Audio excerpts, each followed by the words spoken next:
21st century opened in a world that no longer moved at a human pace. Information traveled instantly. News broke in real time. Conversations crossed continents while people sat alone in the same room. Daily life became mediated by screens, at work, at home, and in our pockets. Comics followed the world into that future. From the ashes of the Dark Age rose the contemporary age of comics, sometimes called the modern age.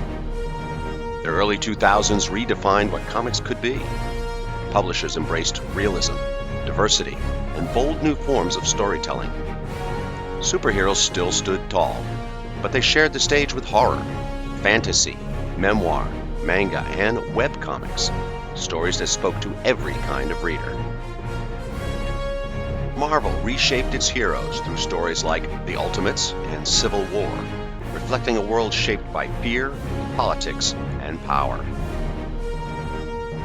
DC repeatedly reimagined its continuity through Infinite Crisis, The New 52, and Rebirth, searching for relevance in a constantly changing world. But beyond the capes, comics expanded in every direction. Fantasy, myth, and science fiction thrived in Fables, Monstrous, Saga, Descender, The Manhattan Projects, and Black Science. Horror and noir flourished in The Walking Dead, Lock and Key, Something is Killing the Children, 100 Bullets, Criminal, and Scalped. Works like March, Fun Home, and They Called Us Enemy proved that autobiography and history could move readers as deeply as any superhero epic. Digital platforms transformed the landscape. Comixology, Webtoon, and Tapas brought comics to phones, tablets, and laptops, making them accessible to millions. The page became a screen, the panel became fluid, audiences became global. Webcomics and digital-first creators like Lord Olympus, Heartstopper, and The Oatmeal reached readers far beyond traditional comic shops.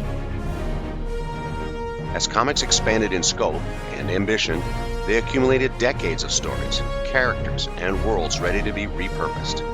In an era hungry for recognizable intellectual property, Hollywood began to look to comics not as a partner, but as a resource. Marvel in particular allows films and television to dictate the direction of its comics, shaping characters, tones, and priorities to mirror on-screen versions. Yet unprecedented visibility did not equal new readership. Blockbuster success failed to translate into sustained comic sales, exposing the gap between media dominance and the health of the medium itself.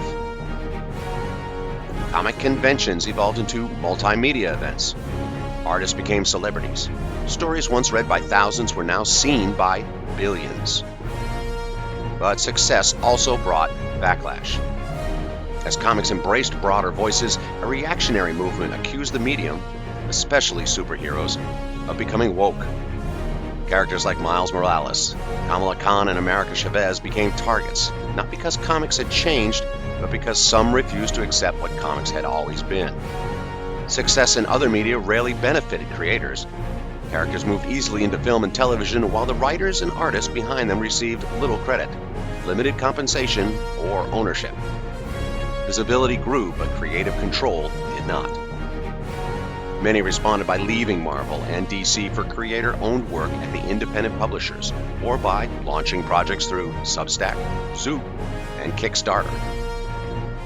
Manga dominated global sales with One Piece, Attack on Titan, and Demon Slayer, and European and Latin American creators brought new perspectives to storytelling and design. The contemporary age isn't defined by one style or one company. It's defined by choice, by connection, and by the endless mix of art forms comics have become. Print and digital, indie and mainstream, global and personal. From the bold lines of 1938 to the digital panels of today, comics have always been built from the same foundation: stories. Stories that reflect who we are, what we fear, and who we hope to become. Because the age of stories never truly ends. It just turns the page.